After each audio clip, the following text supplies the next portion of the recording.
Now, I know all my guests are wonderful, each in their own unique way. But today, the woman I am delighted to interview is the living embodiment of positivity, of perseverance, with hope and humor, despite the most tenacious of odds. Welcome to Claudia Koehoorn, transformational coach, founder of Jouw Transformatie, Your Transformation, and an absolutely amazing and truly inspirational woman.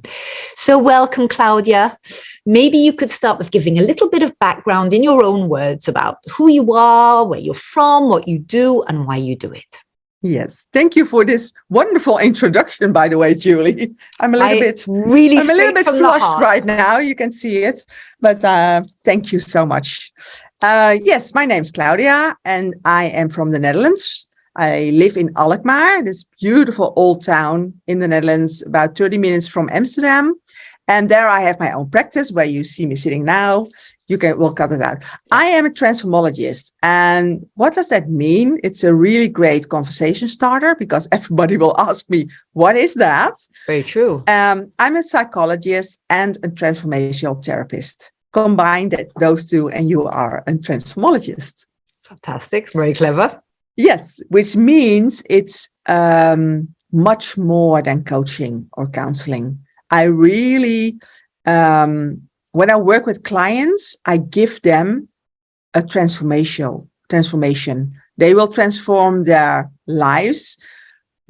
I work with mostly women, a few men, but mostly women, because I am specialized in the difference between male and female brains. Fascinating stuff. And then targeted therapy for that. And that means that women just need something else than men to cope with convictions, with emotions. And we differ in only 3 main areas, really. Well, 4 actually. The first one is, of course, our body, right? Physical.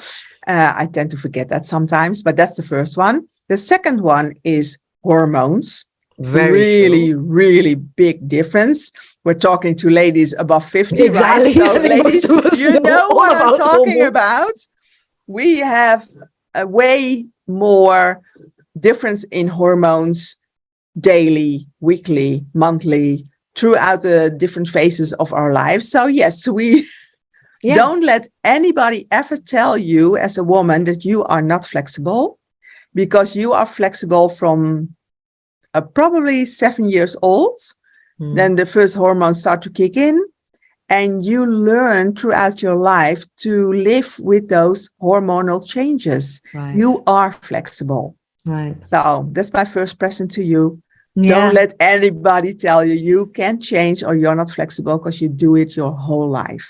Right. But it's so true also what you're saying, that people forget, we equality is great, and, yes. But it's got nothing to do with our needs. We are built differently. We are made differently. We are wired differently. And as long as we keep having this sort of, one thing fits all, it's never going to go to the depth of what you're doing, which is why I find this word transformologist so important, because sometimes, we try with willpower and affirmations and all of that, but it doesn't get down to the very core. But we mustn't launch straight into what we're talking about. First, I wanted to know, so how did you get to be doing this? Did you always wanted to be a transformologist and help people? No. When I was very little, I wanted to become an archaeologist. How do you say it in English? Yes, an archaeologist. Yeah. Archaeologist. But then I discovered you get really dirty doing that work. And then I got like, no. I'm always fascinated by history. Okay. So I shifted my attention to the history in the difference between men and women. Right from the start. So that's what you studied as well. And you're a psychologist, right? Yes, it's not my first study, but I was always fascinated by that because I have brothers. Right. And from very small age, I thought, how come we are from the same family, got the same upbringing, not same education, but we're from the same family, same values, and yet we are treated differently? I was born in the late 60s, ladies. And nowadays that's a little bit different, but I really was treated different than my brothers. And they reacted so differently on the same situation. So I was always fascinated by that, by human behavior, by why do people do what they do. So then I first started in communication. Okay. So I started out communication, and a big part of communication is psychology. Right. And that was the main part I found really, really interesting. And I used that for a lot of years in my career to sell. Right. Yeah. Yeah. I was very good at telling people why they needed to buy that specific product. Yeah. Because it would make you happier. Yeah, that's right. So you found the triggers and what would make them. Of course. And then I got sick. Yeah. I got cancer. And that really shifted my whole world, my being. And then I turned to the softer side. You were young, right? Yes, I was young. I'm really bad at ages and years, but I was around 25. Yeah, no, I remember it was there, And the first time I didn't learn that much from my cancer. I really didn't. I was all in the mindset of, okay, this is happening to me. Let's fix it. And then I get back to living and the real world, taking care of the children, my career, everything like that. Yeah. So I didn't really learn that much from it. And then 2 years later, I got it again. Right. And then I thought, okay, maybe I should transform something in my life. Right. Something's not going right here. Yeah. And that's when I deep dived into psychology, started studying psychology, and found it really interesting. In the first year of my study, we had to make this overview of therapies and who discovered them or founded them. And when I was finished, I went to my professor and I said, okay, I did my homework. Here's the overview, but tell me, why are there only men on it? Because we all know Jung, we all know Freud, Maslow, and Jung, and we all know them, but who can name a women psychologist? That's you, yeah. Most people don't. No, I don't think I could. No. Most people don't. I couldn't find them at first because they all started out as the assistant of. Yes. And of course, men were allowed to study back then it was earlier, etc. So the first women who were allowed to study and became a psychologist, they were too late to develop their own therapies.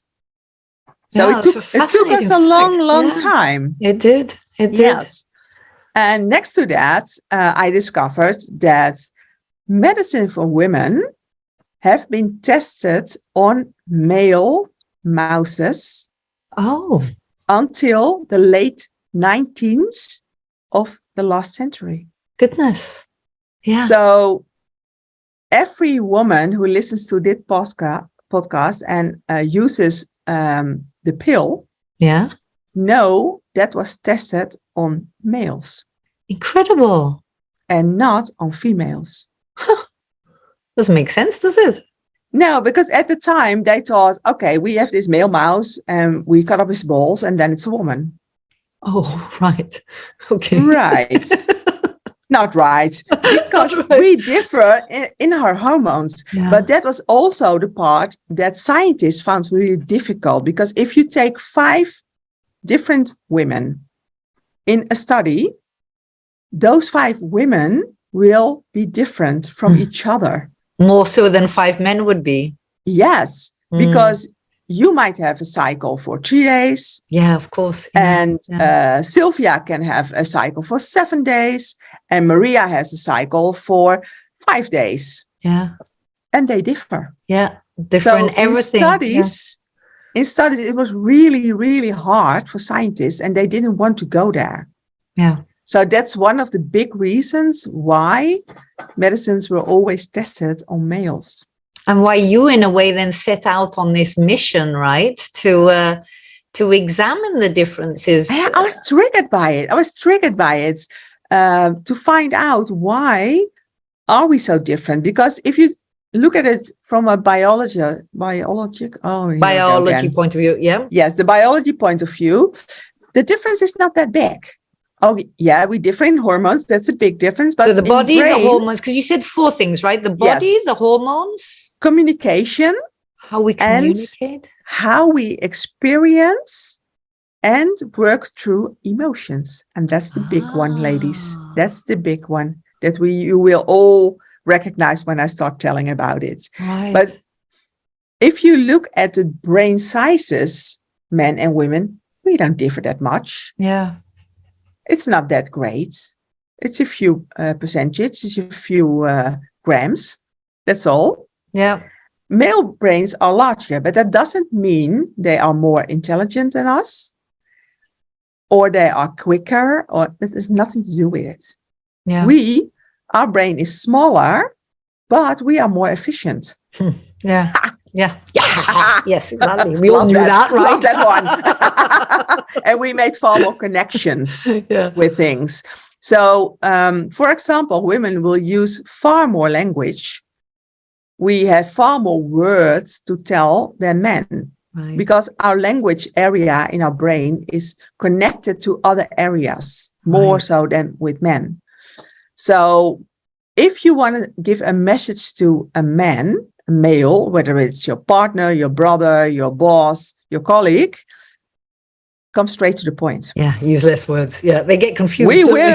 We women will talk too much, give too much detail, and they go like, what do you want from me? And then they don't remember half of it. And then, two days later, you said, but I told you. And they've gone completely blank. Right. Exactly. Use far less words, come to the point.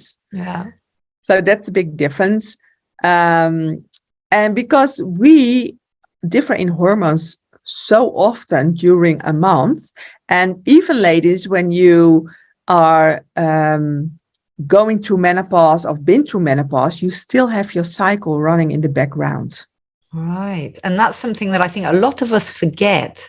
Does it run until the end? Or yes, but we didn't learn that. No. And we don't talk about that either. No, because all we talk about is, do you still have your periods or do you not? We don't talk about anything in the background.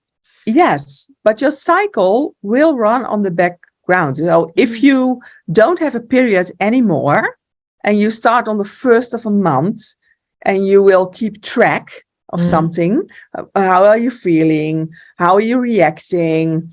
Do you have any little pains, or are you tired? Something like that. And you will do that for 2 months. You will discover a pattern. Yes, of course. We all know that, don't we? I mean, I know that, that there are, I don't even know really how far I am, because I take one of those coils which has hormones in it. So I don't actually menstruate, but I know for a fact that I go through my hormones anyway. There are periods of the month when I'm a lot more vulnerable.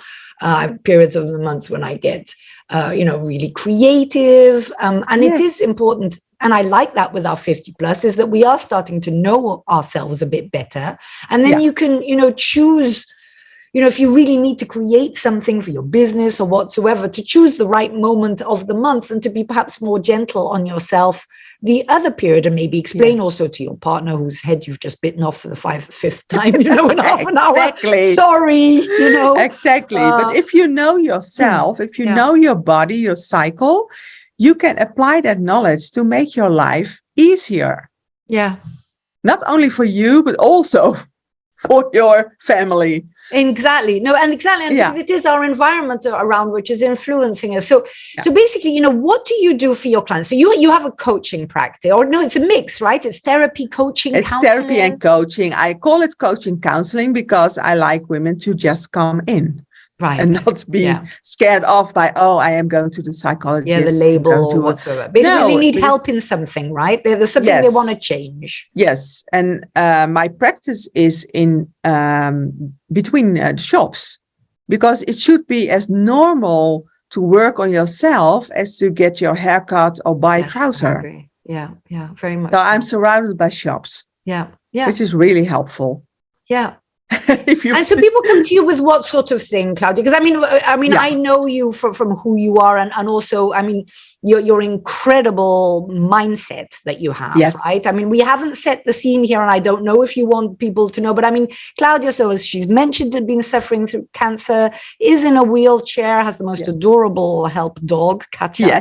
You just melt for this. She helps pull up her socks and everything. It's unbelievable. And you've had COVID now, 3 times? 3 times, yes. You've coped with an awful lot of stuff. But then, I see you and I hear you and I see what you post. You are still full of humor, full of positivity. Is there something in there that you give to your clients when they come? This sort of mindset, right?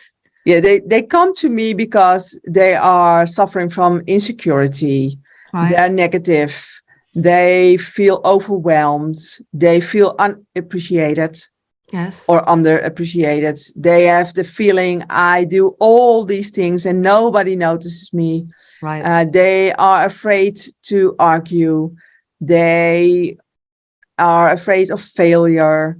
I think many people will resonate with at least one, if not all of those things you've just mentioned. And I can go on and on and on. Yeah. And then I take them to a transformology process where I first explain, how do you get this way? Right. Not by diving into your history. I don't care what you went through. Right. Oh, I don't care. That sounds a little bit harsh. I know what you mean. It doesn't matter what you went through, because you already are past that. Right. What you are suffering from are the emotions and convictions that were caused by that event. Right. I don't need to know what the event itself was. Yeah. What, when, where. I don't need to know that. I need to know, what are you feeling? Right. Because of it.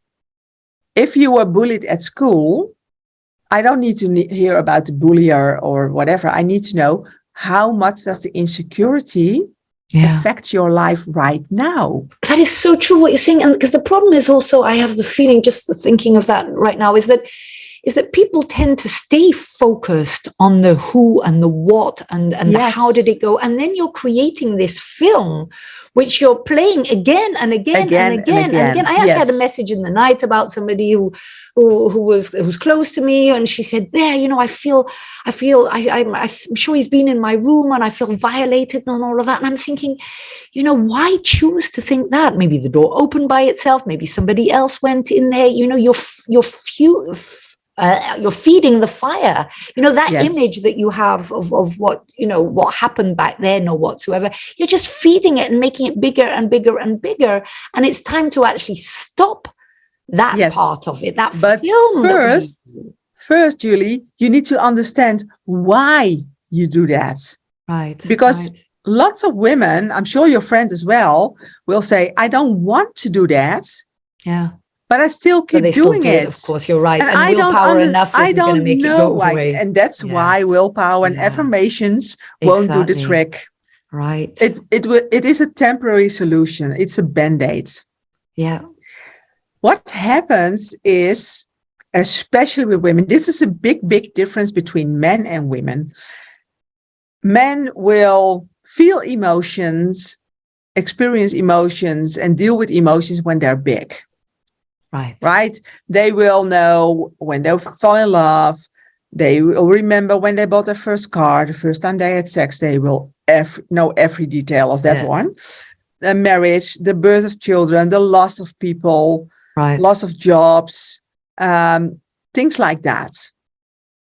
The big match they lost in the football game. It's the important things in life, right? Yeah, it's the important things in life for men. No, I'm just kidding. But we women, we will connect an emotion to everything throughout the day.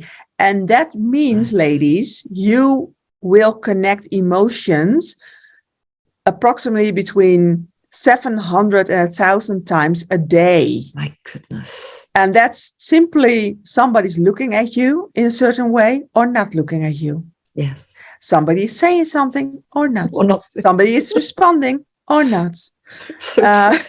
It's so true. You look in the mirror and you see something. Yep. You see somebody else looking at you and you think like, oh, what's wrong? Yeah. So that's true. We make this connection with emotions without even knowing it. We're not aware of it, only with the big things. So first you make the connection, and that means, oh, the emotion has shown up in your life. Right. Because you are not born like that. We are all born happy, confident, trusting. That's how you get into the world. Everything else you suffer beyond that is learned behavior. And that means you can unlearn it. Oh. But we all can go back to the way we were born by understanding what I'm telling you now. First, you make the connection with that emotion. Then, ladies, we all do this. We connect it to ourselves. Right. If somebody looks at you in a way that makes you feel disapproved of or rejected, you make it that you did something, wear something, said something that's not okay. We don't for a second consider that the other person has had a bad day. Or anything else. We make and so it that is also us. something that you sort of, this sort of fear, or this, oh my gosh, what have I done? What have I said? Or yes. So we make it from us. And that comes from our upbringing, from things whatever. like that. Yeah. It's also, it's just women. Yeah. It's also just, evolution wise. Okay. For a big part. And of course, we see this in our mothers, in our aunties, in our grandmothers, on television. So that's the first step is the connection. The second step is we make it of our own. Yeah. And then, ladies, what do we do then? We come home and we tell our husbands, our girlfriends, our daughters, what do you think you happened to me today? Somebody looked at me and I go, what? And we tell the story. Right. When you talk about it or only think about it, which means you are talking to yourself about it, you reinforce the emotion that you connected. Right. The disapproval, the rejection, the fear, the whatever. And you make it like real, don't you? You've made it solid. Not yet. Not yet. Okay. Not yet. You're talking about it, and by talking about it or thinking about it, you enforce it, and then you make it real. Because when you only talk about it, only think about it, in your subconscious, there will be a list of other events that has triggered that same emotion, which will reinforce the emotion again. Right. So it starts to build. Like, it's always like this, or this happens all the time. And yes. Oh, I remember that one also looked at me like that. You build your story, right? Yes. And it will build on, it stacks. And that's why women come to me and say, I don't understand. I was so full of believing in myself. I felt sure of myself. And now I'm so insecure. I don't get it. And they went to a psychologist. And they were looking for that big event, the big one that caused it, and they can't find it. Yeah. Because they can't find it tiny because it's lots and add. Yes, exactly. And that's why I stopped working as a normal psychologist, because I saw that works for men. True. You can talk about an event with a man. You can take a little look at the emotion and they go, oh yeah, got it. Makes sense. We put it in a drawer. We smack the drawer closed. And men can leave it closed. Open every drawer around it and leave that one closed. But we women will open the drawer ourselves, or it will open of itself, triggered by another event or emotion. Exactly. And it's constant, right, isn't it? It's almost like we're constantly in there. Yes. And if you're very unhappy, several drawers will open at the same time. Gosh. Yeah. What you put in it, you didn't deal with it. You just looked at it. You named it. You put it in the drawer. It's still there. So when the That's door so much opens, knowledge. you get overwhelmed with all these emotions again. And then you work very, very hard to put it back in the drawer. Yeah. And every time you have to put it back, it will become harder and harder and harder. And I know, ladies, you are listening now, you are working hard. Yeah. But you're working hard on the wrong thing. Yeah. All you need to understand, and what I do in my practice with ladies I work with, is we will look at the connections you made. Which emotions are triggered most of the time? Right. Which convictions do you have about yourself? You're not good enough. I'm too fat. I am not able to do this.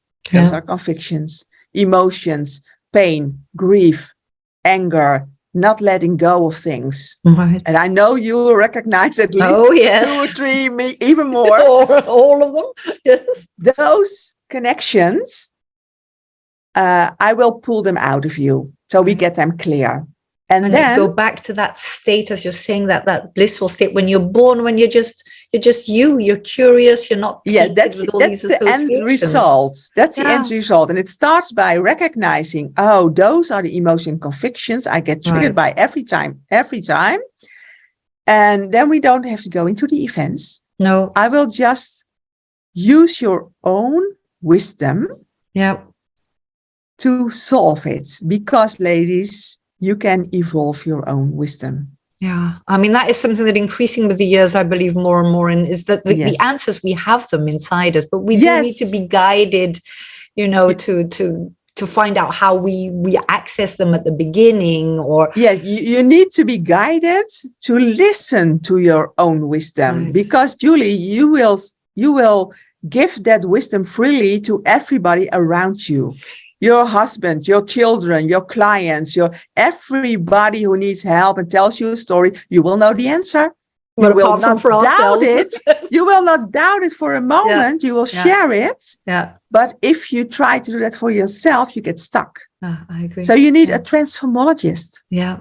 To guide we're going to make sure that we have all your details in the show notes. Yes. I mean, you do it also in English? Yes, I do it in English, and I got an English version of my website thanks to you. Oh, yes, you translated it for me. Yeah, and I also got, if you are very interested in what you're hearing right now, go to my website. I'm sure Julie will. Yes, all the show. It will all be in the show notes. Do the details and follow my free masterclass about the female brain and self-doubt. Oh yes. It's free. It will give you knowledge. Use it. Yes, I totally agree. And the tips that we were going to share, because we're just about to run out of time. So we had a few tips we wanted to share as well for right now. I mean, you've already given us loads just through our conversation. Mm-hmm.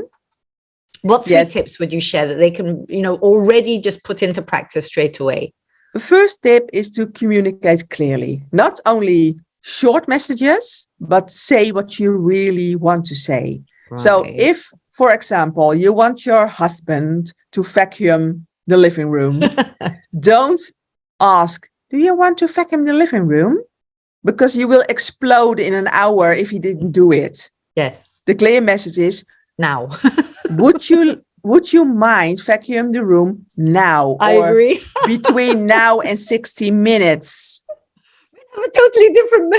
I have that so often with my partner when I say, can you do this and this? And he's like, yeah, sure. And he doesn't do it because he's doing something else. So I get up and do it. And he said, well, no, but now. And he's like, oh, I don't know. You mean now? No, because you didn't say it. I didn't say it. Exactly. You didn't say it. Exactly. So say what you really mean. Communicate clearly. Listen to your body. Your body, ladies. How well do you feel your body? Because every emotion translates in your body. If you feel resistance to something, your body's trying to tell you something. If you feel happiness, your body is trying to tell you something. Listen to it. Right. Take yourself seriously. And the third one is watch my free masterclass about self-doubt. Or maybe that's just a bonus. And a bonus. If you are stuck in emotion, and you really need to listen carefully to me right now. If you are stuck in emotion, you get tunnel view. Mm-hmm. You are only focused on that. So look straight ahead, just above eye level. Name 3 things you see straight forward. Then do the same to the left and the right without turning your head or moving your eyes. Okay. You can do that. You can broaden your vision without turning your head or moving your eyes. And so same thing, you also name 3 things that you see, as in you stay straight, you look to the left, up to the left, did you say? You look to the left, you broaden, you don't look at the left. You broaden your view to the left. Yes. And then you name 3 things you see there. You do the same thing on the right. You come back to the middle. You are out of the emotion. You have triggered your own sense of peace, inner peace. And you have broadened your vision. You're out the tunnel view. So now I like that. On that moment that you practice this, that you can do this, ask yourself one question, and this important, lady, only one question. What's the next logical step now? Okay. And it might be, I need to pee. Yes. It could be. It could be something really simple or funny. I need to eat. I need to drink. I need to go outside. I need to talk to my girlfriend. I need to hug my dog. But it gets you out of that thing. It gets you out of that. Yes. It makes total sense to me. You are out of it. But if you don't do one thing, then you will slip right back into it. Exactly. So do Claudia, one thing. Thank you so much. I can tell. Okay, right. First of all, we have enough food here forever. So please come back. Please share something else. I mean, already in this topic, there was so much. So thank you very much. Good luck with everything. Enjoy. I know you are about to go on holiday, so have a lovely, very well-deserved holiday as well. Thank you. For the rest of you, I would say listen to this again and take notes, because Claudia has shared an awful lot of insights, which when you hear them sound so that you just know that it's true and that it's right about the difference between the male and the brain and the male and the female brain, and lots of tips there of things that we can do. So I have run out of time. I will not repeat them now. Listen again, look in the show notes, contact Claudia. And I mean, now is time for us to move beyond being slaves to all of these past emotions we've tied away, and to learn to get out of that, as Claudia called it, tunnel view. Looking forward to speaking to you again this time next week. And thank you, Claudia, very much.